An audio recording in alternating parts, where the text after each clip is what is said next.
أعوذ بالله من الشيطان الرجيم. بسم الله الرحمن الرحيم.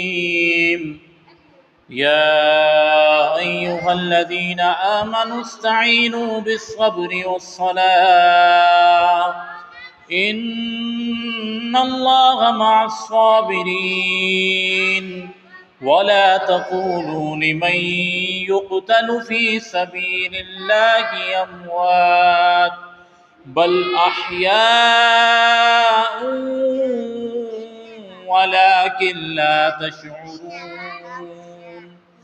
ولنبلونكم بشيء من الخوف والجوع ونقص من الأموال والأنفس والثمرات وبشر الصابرين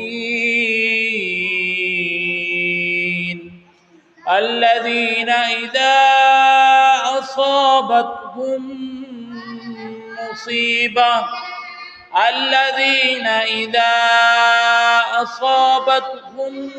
مصيبة قالوا إنا لله وإنا إليه راجعون. أولئك عليهم صلوات من ربهم ورحمة وأولئك هم المهتدون. إن الصفا والمروة من شعائر الله فمن حج